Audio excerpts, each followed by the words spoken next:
Possível e Impossível, de Machado de Assis, voz Iba Mendes. É um lugar comum em quase todos os poetas novéis maldizer do destino e tecer elogios ao desânimo aos 20 anos de idade. Resulta daqui que as verdadeiras dores, caindo no descrédito comum, não podem achar indulgência da parte de ninguém. E quando um poeta, na aurora da vida e nos primeiros movimentos da inspiração, lembra-se de traduzir em um hino de sua ira uma dor que o consome ou um desânimo que o abate, a multidão recebe o hino e o poeta com o mesmo sorriso de incredulidade reservado para todos. Será, entretanto, impossível esta situação? A mocidade é o tempo das ilusões. A mocidade dos poetas ainda mais. A imaginação mais viva dá maior corpo e maior luz aos sonhos e às quimeras. Tanto mais vivas são, tanto maior é a dor de os ver desvanecidos. Ora, figure-se um coração ardente, uma imaginação exaltada, um espírito veemente, abrindo os olhos ao mundo fantástico das quimeras e dos sonhos.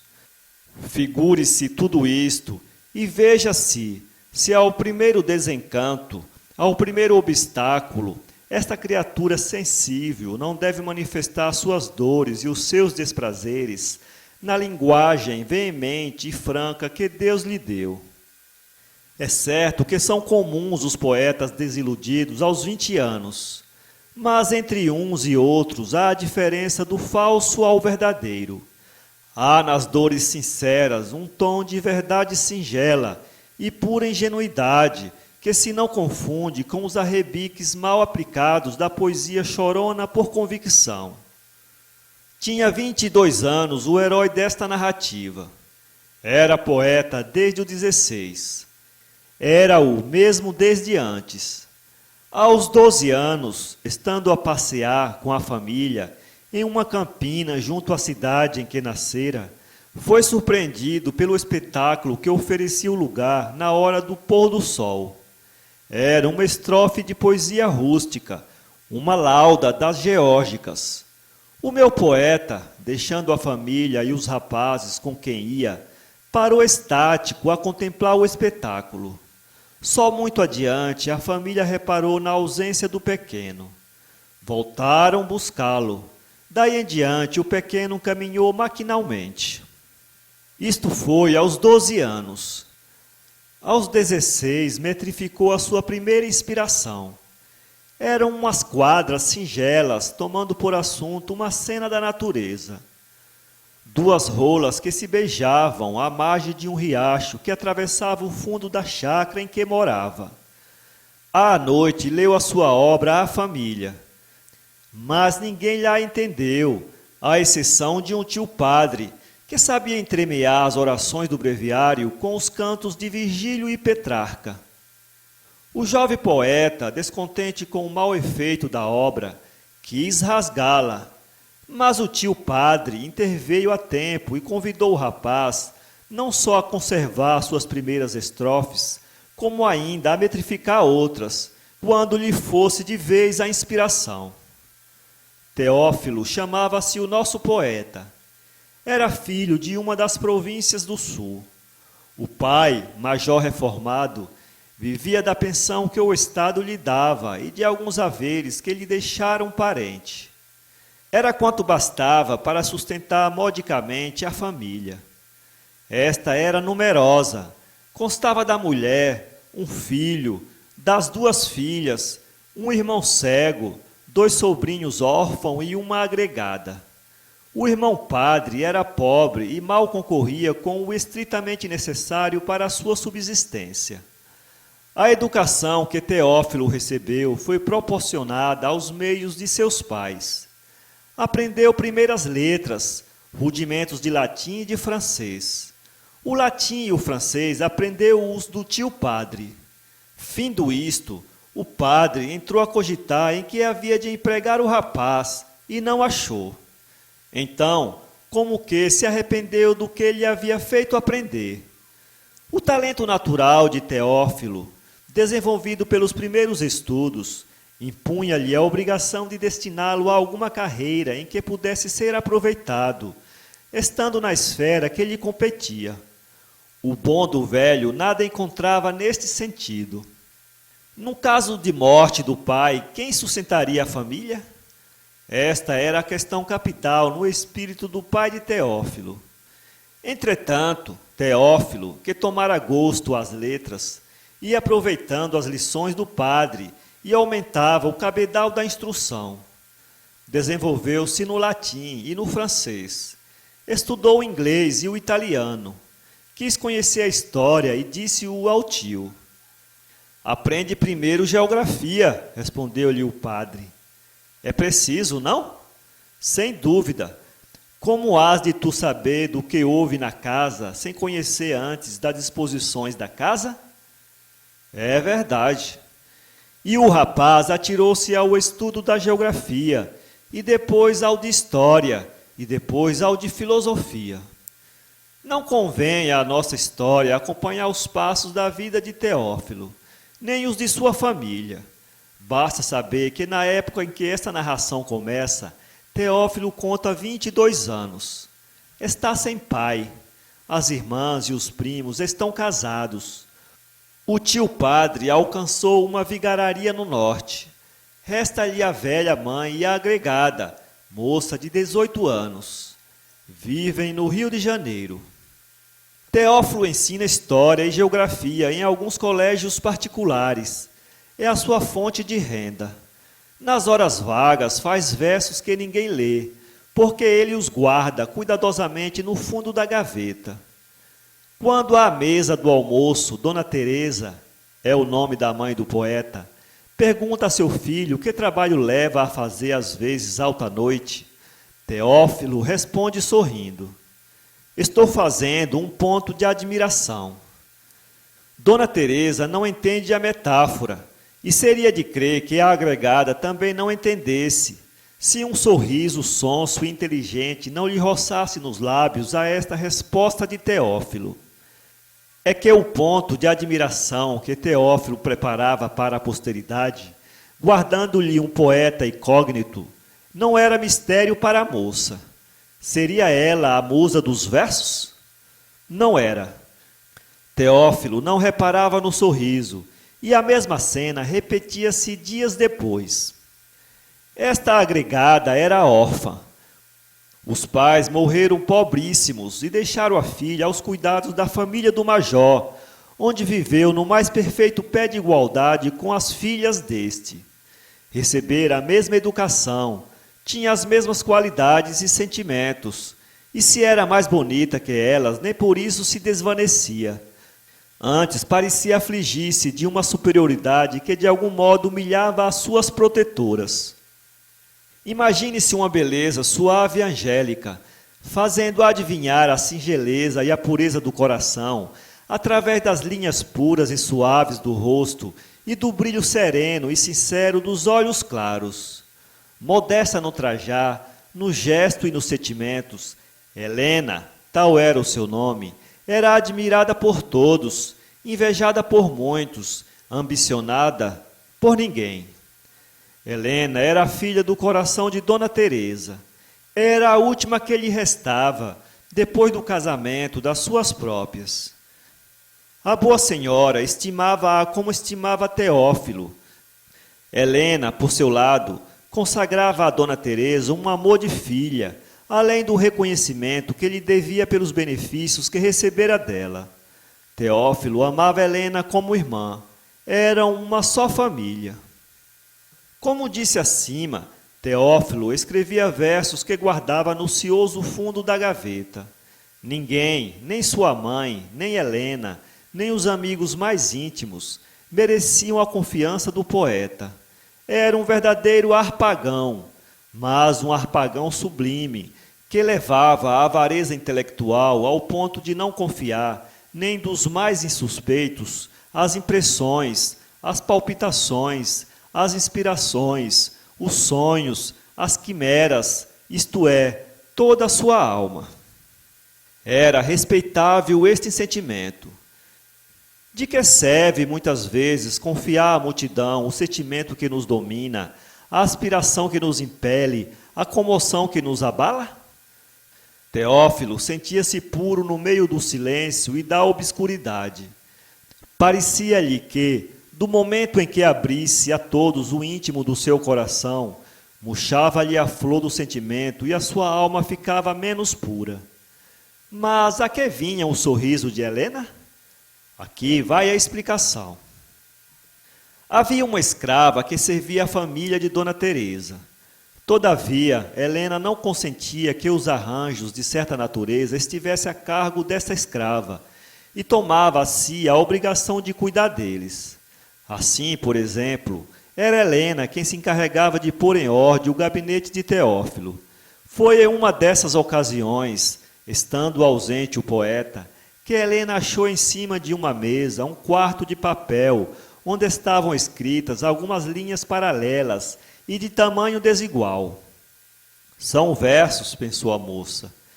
Picada de curiosidade, pegou no papel e leu o que estava ali. Reconheceu a letra de Teófilo e, mais ainda, reconheceu a alma dele. A moça tinha os olhos úmidos quando acabou de ler o papel. Beijou-o e tornou a deixá-lo no mesmo lugar. Quando o poeta voltou, reparou no esquecimento em que caíra de não guardar os versos, mas de modo algum suspeitou que os tivessem lido.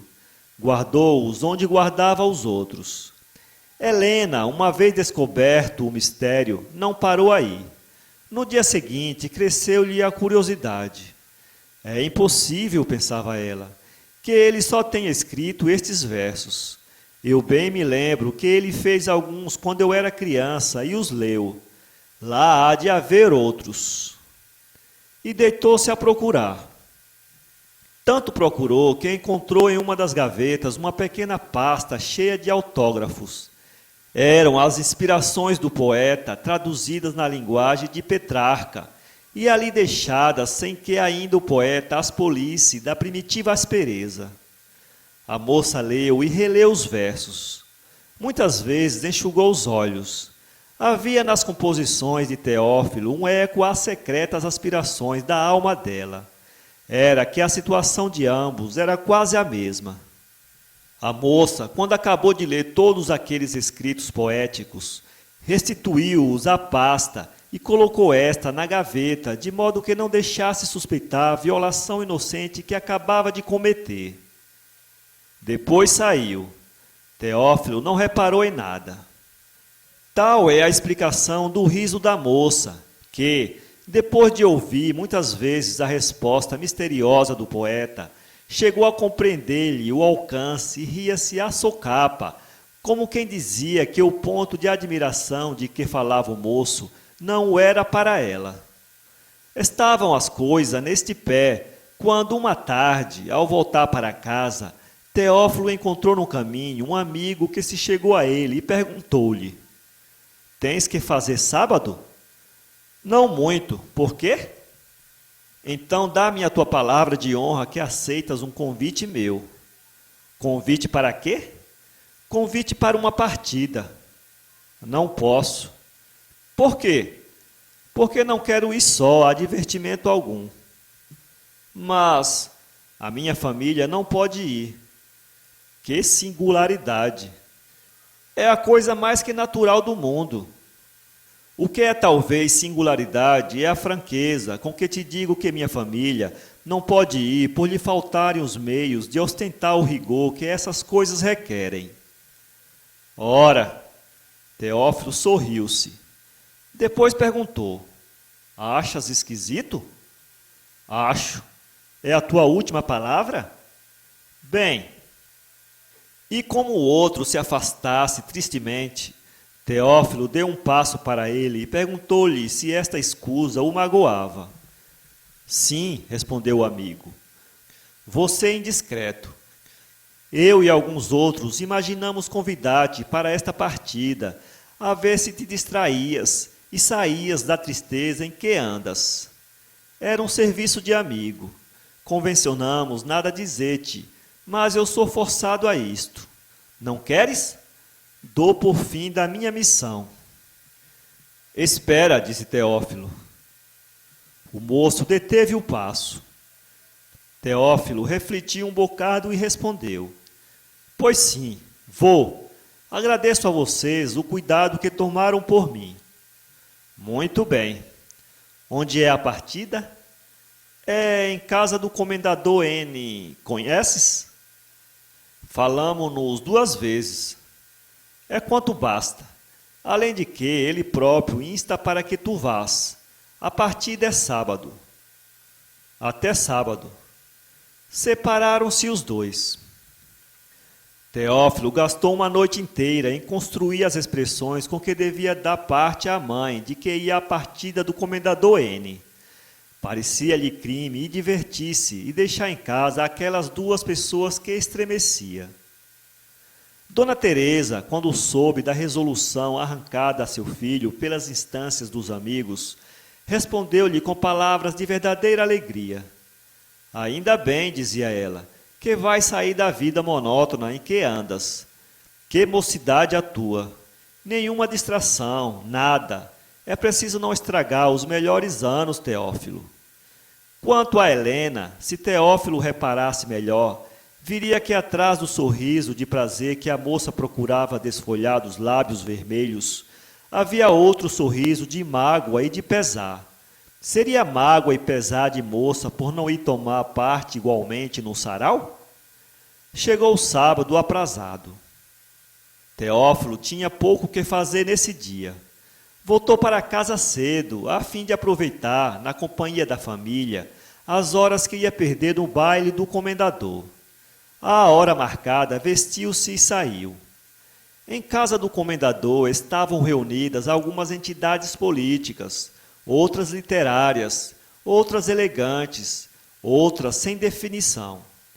Estes eram em maior número. Augusto, o amigo que convidara Teófilo, apresentou-o à família do comendador e a algumas das pessoas mais notáveis da reunião. Teófilo tinha um ar modesto e discreto que não podia ajudá-lo nas relações com os outros. O grande talento da conversação é saber calar-se, diz A. Kerr. Teófilo tinha esse talento, mas em excesso. Não podia fazer fortuna. Era a primeira vez que o poeta se achava em uma reunião de certa ordem. Tudo ali contribuía para fasciná-lo. O esplendor das mulheres, a abundância das luzes e das flores, as condecorações, os nomes ilustres que se pronunciava de cada lado, o bulício, o perfume, tudo se acumulava para dar ao rapaz a ideia de um mundo novo e imaginário. Augusto, como bom amigo, serviu a Teófilo de cicerone. Apresentou-o a algumas mulheres em que fizeram impressão o ar tímido e recatado do poeta. Augusto obrigou-o mesmo a dançar uma quadrilha. No fim de 1 hora, Augusto, Teófilo e alguns outros amigos estavam em uma sala contígua ao salão do baile, mas perfeitamente deserta naquela ocasião. Como achas o baile? Perguntou um dos rapazes a Teófilo. Esplêndido. Bem, disse Augusto, vamos agora à eleição. Nós somos os grandes eleitores da rainha do baile. Faço de presidente como um voto na matéria. Digam lá vocês quem lhes parece que seja a rainha. Mas falta uma que só vem às 11 horas, disse um. Quem? A Sílvia. Venha ou não, disse o outro, eu já achei a rainha. Quem é? É a Leocádia Martins. Não digas isso, exclamaram alguns rapazes. Por quê? Porque é uma tolice. Tolice. Até o nome, disse Augusto. Ora, vejam lá, a rainha Leocádia. São gostos. Augusto voltou-se para Teófilo e perguntou-lhe: Mas, independente de não estar completo este Olimpo, quem é Juno, na tua opinião? Não sei. Acho-as todas igualmente belas. Não reparaste bem, há algumas superiores. Será por não reparar bem, mas até aqui pareceu-me que eram todas igualmente belas. Esperemos pela Sílvia. Que horas são? Falta 1/4 para as 11. Esperemos. Os rapazes conversaram sobre coisas diversas, apreciando minuciosamente as belezas do baile e apreciando não menos minuciosamente alguns ridículos já observados durante a noite. Teófilo não tomava grande parte na conversa. Estava absorto em reflexões. Recordava-lhe sua mãe e sua irmã de coração, talvez acordadas àquela hora trabalhando à roda da modesta mesa de família. Comparava aqueles esplendores do sarau com a simplicidade e a nudez da casa em que deixara as duas criaturas cuja felicidade buscava. Uma espécie de remorso doía-lhe na consciência e um peso lhe apertava o coração. De repente estremeceu. Augusto reparou nisso e dirigiu-se ao poeta. Que tens? Teófilo não respondeu. Tinha os olhos cravados na direção da sala de dança. Todos olharam para lá. É Sílvia! Exclamaram. Com efeito, uma moça alta acabava de entrar e atravessava o salão, com a majestade com que Juno devia atravessar o Olimpo, nos tempos em que havia Olimpo e Juno. É a rainha! Exclamaram todos, menos o eleitor da rainha Leocádia. Teófilo também nada disse, mas tinha os olhos cravados na moça. Quando Sílvia, continuando no caminho, desapareceu por trás da parede divisória das duas salas, Augusto voltou-se para o poeta e perguntou-lhe: É ou não a rainha? É, respondeu Teófilo. Aqui começou um cântico com estrofes e epodos em louvor da beleza de Sílvia. Teófilo voltou ao habitual silêncio. Depois saíram da sala. Augusto deu o braço a Teófilo. Queres que te apresente a Sílvia? Perguntou-lhe. Quero. Os dois moços dirigiram-se para o salão. A recém-chegada estava então sentada junto à dona da casa, senhora de 36 anos, ainda bela, mas dessa beleza do outono e do crepúsculo, que ainda reúne elementos para impressionar. Uma turba de adoradores tinha-se já reunido à roda de Sílvia. Ela respondia a todos com volubilidade e graça inefável. De todos os lados da sala, os olhos estavam voltados para ela, e um observador sagaz podia apreciar a diferença da expressão que ia em todos esses olhares.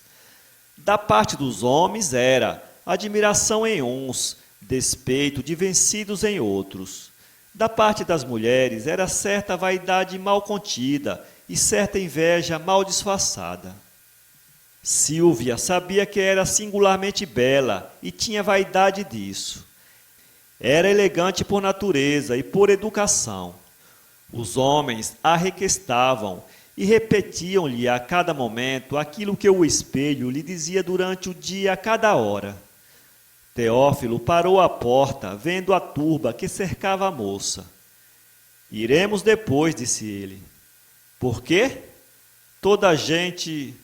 Não sejas tolo, anda cá. Teófilo deixou-se arrastar. Augusto aproximou-se do grupo. A moça apenas o viu, fez-lhe um sinal com o olhar.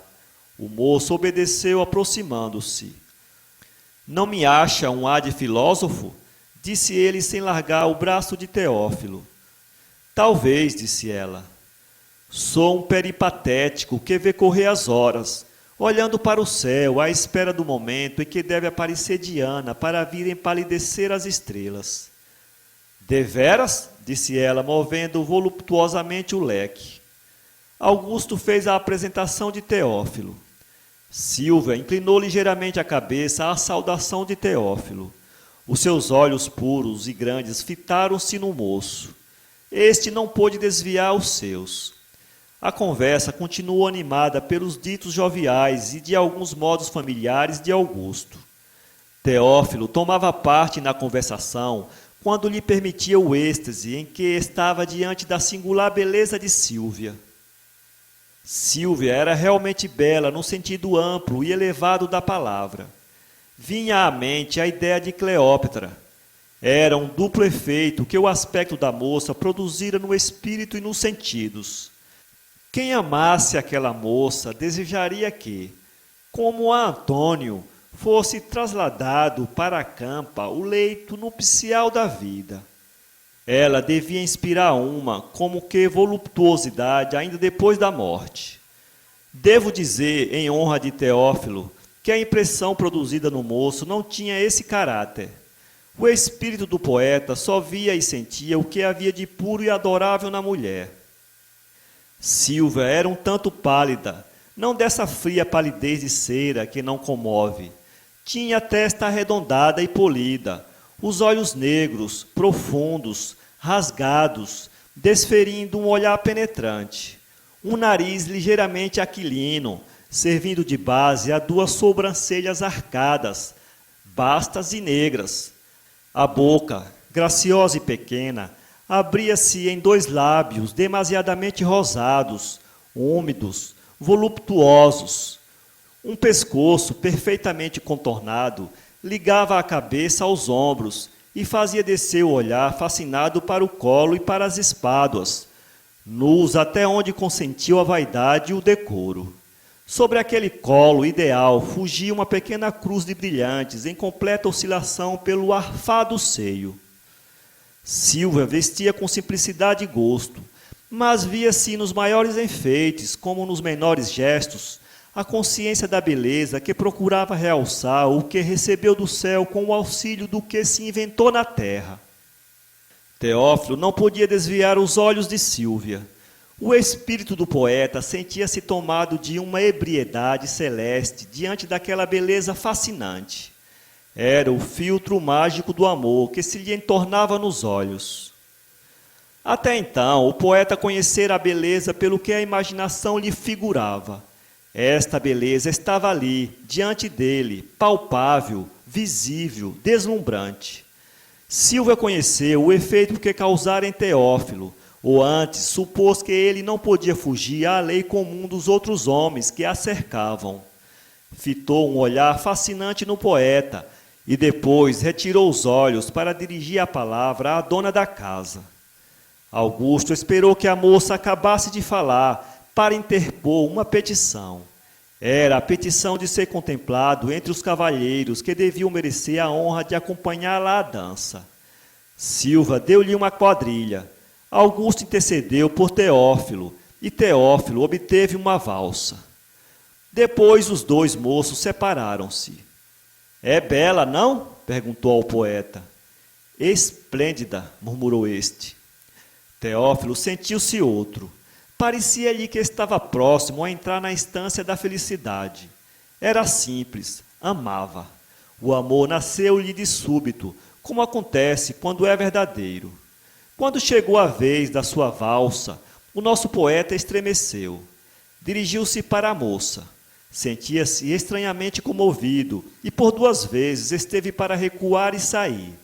Enfim, Sílvia deu com os olhos no poeta e era impossível escapar. Sílvia era valsista consumada. Quando Teófilo sentiu palpitar junto a si aquele seio e respirou o ambiente estranho que cercava aquela singular criatura, o coração palpitou-lhe mais forte. Parecia-lhe um sonho. Que valsa foi aquela? Não foi valsa, foi delírio, delírio de poeta, delírio de fantasia escaldada. Augusto acompanhou o par com os olhos e reparou na mudança que se operava em Teófilo.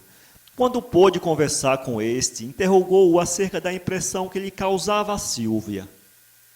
"Aposto que estás apaixonado." Teófilo olhou para ele silenciosamente e respondeu: "Não." Augusto insistiu: "Queres conhecer o pai? É o conselheiro C." Augusto apresentou Teófilo ao pai de Sílvia. Uma conversa de poucos minutos decidiu as simpatias do conselheiro pelo poeta. Teófilo saíra dos seus hábitos de extrema reserva e mostrou-se tão discreto quanto agradável. O conselheiro ofereceu seus serviços a Teófilo. Esta noite fez uma revelação na vida e no espírito de Teófilo. O poeta encontrara o seu ideal. Mas por que foi achá-lo tão alto? Esta pergunta foi feita ao poeta quando se achou a sós num gabinete de trabalho. Só então medira a distância que existia entre ele e Sílvia. Se o amor, a natureza, a lei divina podiam aproximá-los, o preconceito social e a lei humana separavam-nos. O poeta dormiu pouco e tarde. Antes, porém, de procurar o leito, traduziu na linguagem das musas as impressões de que estava possuído. Foi uma das suas poesias mais veementes. Era a um tempo um cântico e uma elegia. No cântico dizia como a encontrara e amara a beleza. Na elegia chorava o infortúnio de tê-la visto tão elevada e ser impossível subir até ela. Impossível? Pensava Teófilo na manhã seguinte, relendo os versos. Não, basta que ela me ame para que tudo desapareça. Que nos importará o resto? Teófilo frequentou a casa do conselheiro.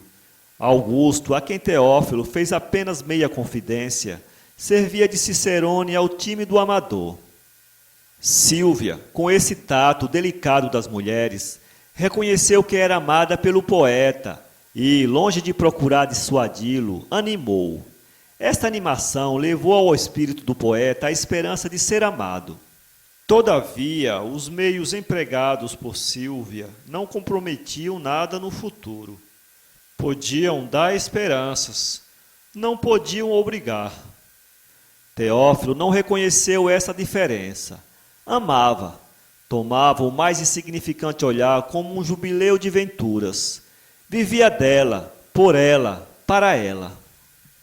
Um dia, Teófilo sentiu que não podia mais conter no coração o segredo do seu amor. Na amizade, confia-se um segredo, dizia Labruere, mas no amor o segredo escapa. É o que sucedeu a Teófilo. Achava-se a sós com Sílvia. O conselheiro estava no gabinete em consulta de política, não de política militante, mas de política observadora. Entendia o conselheiro que a situação caminhava mal. O amigo entendia que não. Sabe-se como estas discussões consomem tempo. Teófilo estava seguro de não ser perturbado. Sílvia cantava ao piano a cavatina do primeiro ato do Trovador. Teófilo, a 2 passos, ouvia elevado aquelas notas que Sílvia reproduzia como saídas da alma. Tudo lhe esquecia, receios, temores, desconfianças do mundo. Parecia-lhe que era o senhor daquela mulher e daquele coração, e deixava-se embalar na doce ilusão da sua fantasia e do seu amor. Sílvia, quando acabou, voltou o rosto e deu com os olhos em Teófilo. Depois, tomando de sobre o piano o leque de penas que ali depusera, levantou-se e dirigiu-se para o sofá, onde estava Teófilo. Gostou? Perguntou ela. Muito, disse o poeta, adoçando a voz como se respondesse a um anjo. Sílvia sentou-se em uma cadeira que ficava ao pé do sofá. Teófilo fitou os olhos em Sílvia. Tudo ali conspirava para a declaração do poeta. Estava diante de uma mulher esplêndida de beleza, de elegância e de graça. A luz, nem muita nem pouca, era suficiente para dar ao quadro um fundo vago e ideal. Sílvia suportou o olhar amoroso do moço. Depois, abrindo os olhos em um sorriso divino, pronunciou estas palavras com um tom de curiosidade infantil. Por que me olha assim? Porque, disse o poeta, e calou-se. Por quê? Disse a moça. Porque, perdão, não poderei guardar este segredo. Eu amo-a. Dizendo estas palavras, Teófilo levantou-se e esperou de pé a resposta de Sílvia. Sílvia baixou os olhos, deu uma volta ao leque, bateu com ele sobre o joelho e olhou silenciosa para Teófilo. O moço estava embaraçado. Que fazer diante daquele silêncio? Entretanto, a sua felicidade dependia de uma palavra de afirmação da moça. Ela persistia calada. Enfim, fez um esforço e murmurou. Diga-me... Não lhe digo nada, disse Silvia levantando-se. Por quê? Porque não sei. Ah, esta simples exclamação foi surda, e Silvia mal pôde percebê-la. A resposta da moça era dúbia.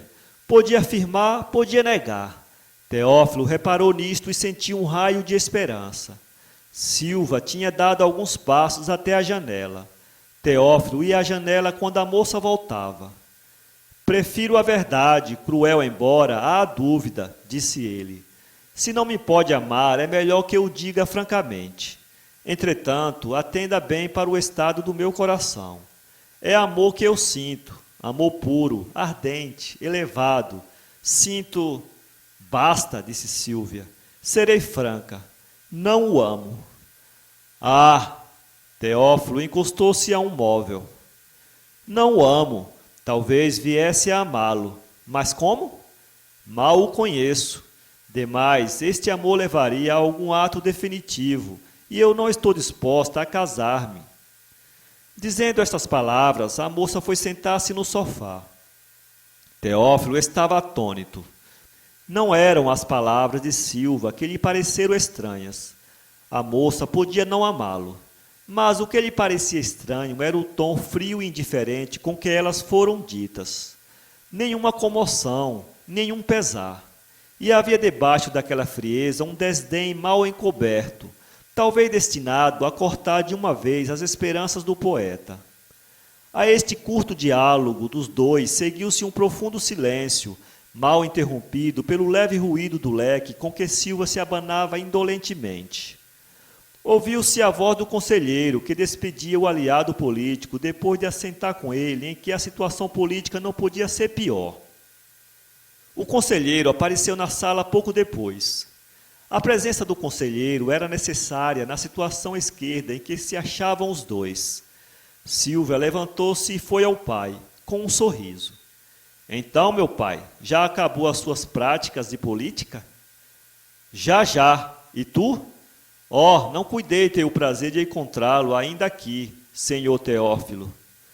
Teófilo, que se achava de pé, adiantou-se. É verdade, ainda aqui estava. Ora bem, há de tomar chá conosco.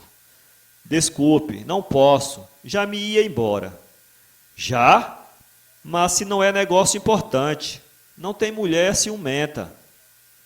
Tenho mãe, senhor conselheiro, mãe e irmã, ciumentas ambas, que me amam e a quem correspondo a estima e o amor que me têm. Silvia sorriu-se, batendo com o cabo do leque nos lábios. Teófilo não reparou nesse sorriso.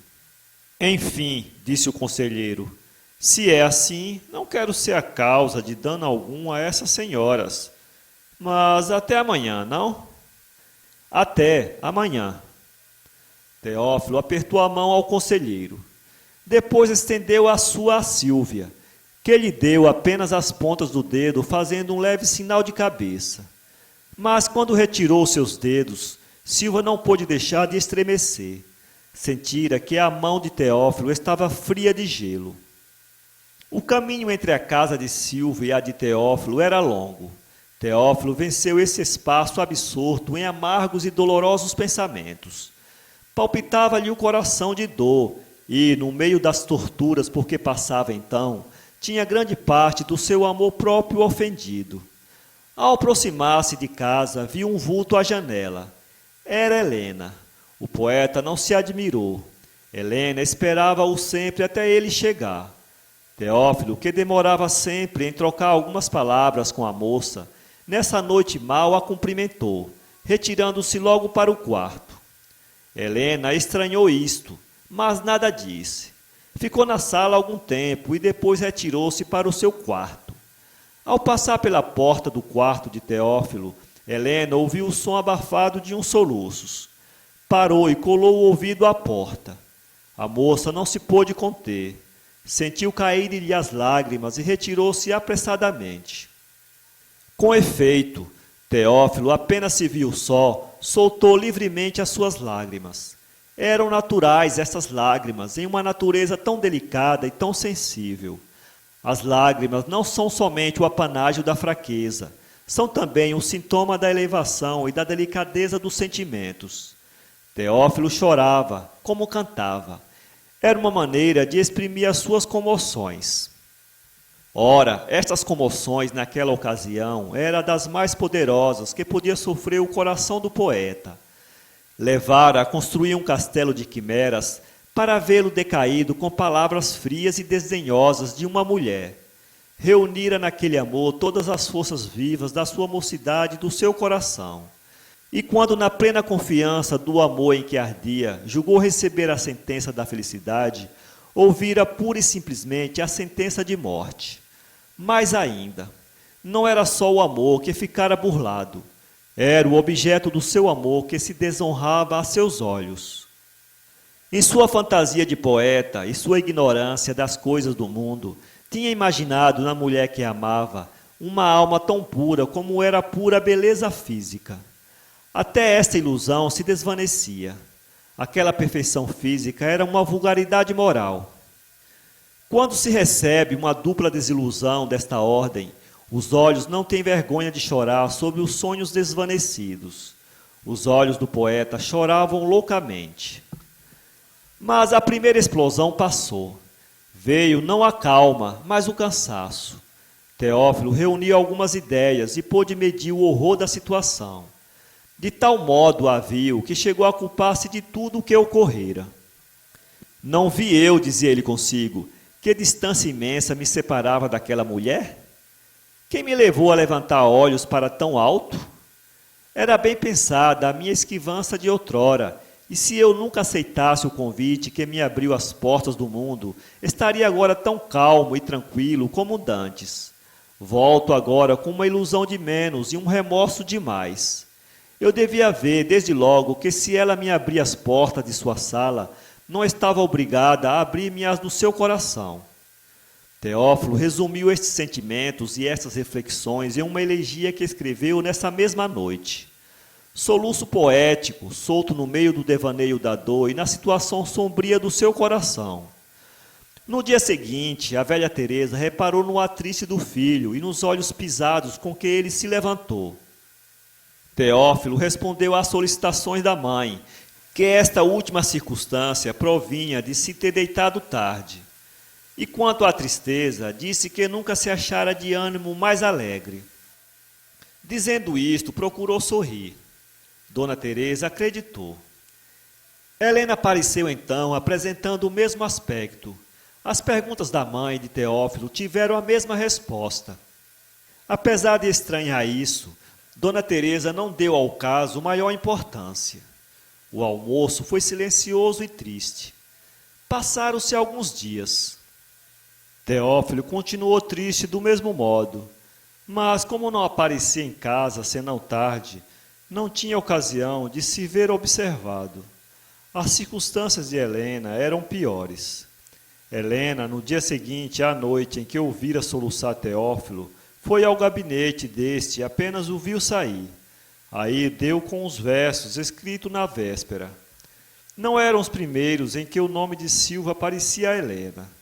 Já em poesias anteriores, o mesmo nome deixava-lhe perceber no coração do poeta um amor desconhecido.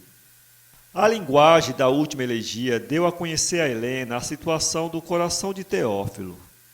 Helena deixou o gabinete enxugando as lágrimas. Que sentia esta menina pelo poeta? Era simples amor de irmã ou amor de mulher? Não era o primeiro e não se podia absolutamente dizer que fosse o segundo. O amor, dizem os moralistas, nasce de súbito. O que Helena tinha por Teófilo não era um sentimento de caráter semelhante. Educados juntos, chegaram ambos à idade da adolescência e da mocidade, sem que ela sentisse por ele mais do que uma simples afeição fraternal.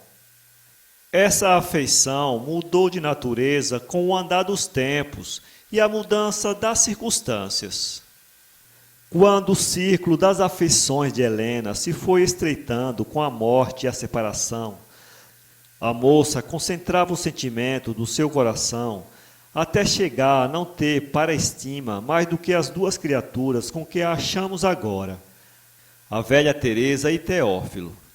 Concorreu outra circunstância para a mudança dos sentimentos de Helena relativamente ao filho de Dona Teresa.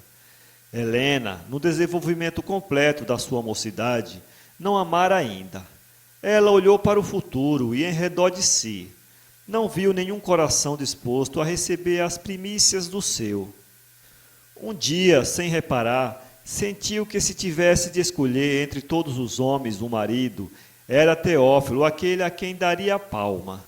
A inteligência do moço, as suas qualidades, a estima que ele tinha, tudo se reunia para trazê-lo à memória de Helena. Desde então, os seus pensamentos se voltaram para ele e uma revolução operou-se no espírito da moça. O que sentia era então mais terno que o afeto de irmã e menos ardente que o amor de mulher. Se este amor não era o resultado de uma simpatia íntima e súbita, tinha ao menos a qualidade de ter por fundamento a estima e o respeito, dois sentimentos bastantes para dar felicidade a um casal. Tal é a explicação da curiosidade de Helena relativamente às obras poéticas de Teófilo. A pobre moça compreendia que ali estava a alma do seu escolhido. Um dia, porém, não viu só a alma. Viu a alma e viu uma página escrita da vida do poeta, página cor-de-rosa ao princípio, negra e sombria no fim. Esta revelação trouxe o luto ao espírito de Helena. Era outra que ele amava. Se essa, ao menos, correspondesse ao amor de Teófilo, talvez a moça, chorando o destino, não amaldiçoasse aquela que concorria com ela na escolha do mesmo homem. Mas não era assim. A amada do poeta não correspondia aos afetos dele. Dona Teresa notou a tristeza de ambos, como dissemos acima. Supôs ao princípio simples coincidência, mas afinal caiu-lhe uma suspeita no espírito. Talvez se amem de muito, talvez se arrufassem de pouco. Quis observar, mas nada conseguiu saber. Lembrou-lhe interrogar diretamente Helena, mas essa resolução não passou ao princípio de uma simples ideia. A questão era delicada. Entretanto, uma noite em que Teófilo se achava em casa e procurava no estudo uma hora de distração, batem palmas à porta. Era Augusto. Teófilo recebeu-o no gabinete. Que me queres? Perguntou ele ao amigo. Ouvem-nos, disse Augusto, acendendo um charuto. Não. Bem, que me queres? Sei tudo. O quê? Sei que amaste Sílvia. Sei que lhe o disseste. Sei que ela recusou o afeto do teu coração. Teófilo empalideceu. Por que empalideces? Perguntou Augusto. Por dois motivos. O primeiro é a recordação desse amor infeliz. O segundo é que esta derrota é para mim uma vergonha tal que eu quisera encobrir até aos meus mais íntimos amigos.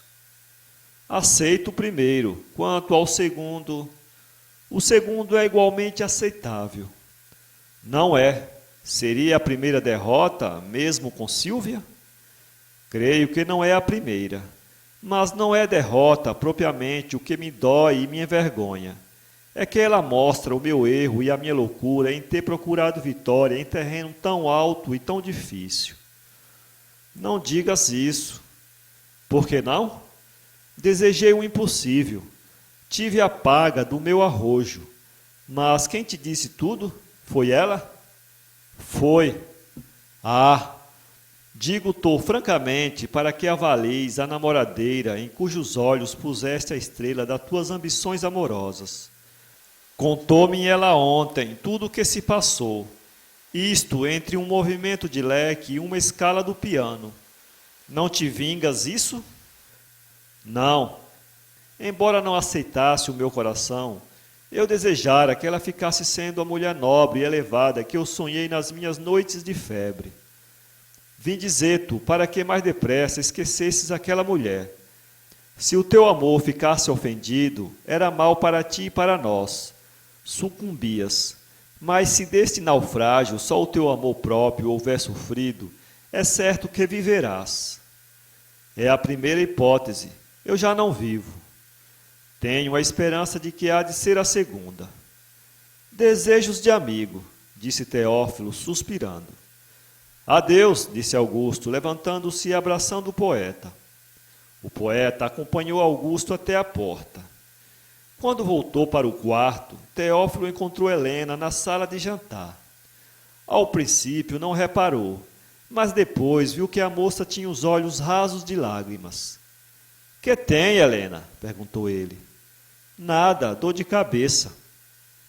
Teófilo olhou silenciosamente para a moça e retirou-se. Causou-lhe estranheza aquilo. Que motivos terão aquelas lágrimas? Perguntou ele consigo. Procurou, e a sua primeira ideia foi que Helena amasse Augusto. Qualquer que fosse a singularidade desta explicação, todavia ela pareceu a Teófilo mais plausível do que a de que ele fosse o amado daquele jovem coração. 2 dias passaram-se depois disto. No fim desses 2 dias, Dona Teresa foi a primeira a romper o silêncio e a perguntar foitamente a Teófilo a causa da tristeza de ambos. Apanhado de surpresa, Teófilo não teve que responder. Não só esta pergunta recordou-lhe diretamente o triste amor por Sílvia, como aproximava em uma só causa a tristeza dele e a tristeza de Helena. Esta última circunstância calou-lhe no espírito. Eu nada tenho, disse ele depois de algum tempo. Quanto a Helena, não sei. Amam-se, talvez? Perguntou Dona Teresa. E como Teófilo não respondesse, a boa velha acrescentou. Pois é o que podiam fazer de melhor. Eis o que me daria a mais completa felicidade. Teófilo retirou-se pensativo. Seria ele amado por Helena? Teria ele roçado 100 vezes aquele amor ingênuo, respeitoso, sem dar por ele? Sofreria ela a dor que ele sentiu quando a indiferença de Sílvia cortou em flor as suas esperanças? Estas perguntas foram feitas por Teófilo a si próprio, sem que ele pudesse dar-lhes uma resposta completa. Uma circunstância trouxe toda a luz à situação. Tendo saído de manhã, voltou imediatamente em busca de um livro que esquecera e que lhe era necessário à lição que ia dar naquele dia. Entrou sem ser sentido e foi ao gabinete. Ali estava Helena, diante da porta aberta, tendo na mão uma folha de papel. Eram versos. Helena, quando o sentiu, ficou sem saber o que fazia. Olhou para ele e conservou na mão o papel. Tinha o semblante triste, mas procurou alegrá-lo com um sorriso. Não pôde. Era um sorriso que a atraiu. Teófilo encaminhou-se para ali e pegou na mão de Helena. Amas-me, Helena? A moça abaixou os olhos. Teófilo repetiu a pergunta. Sim, murmurou a moça. Quer ser minha mulher? Helena fugiu sem dizer palavra. Teófilo viu-a desaparecer e disse consigo. Sei o que são estes sofrimentos.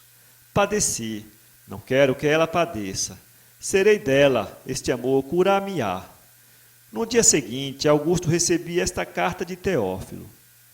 Meu amigo, fui buscar o impossível, tendo o possível à mão. Vê como andava errado. Queres ser meu padrinho de casamento? Helena vai ser minha mulher. São Paulo, 2017.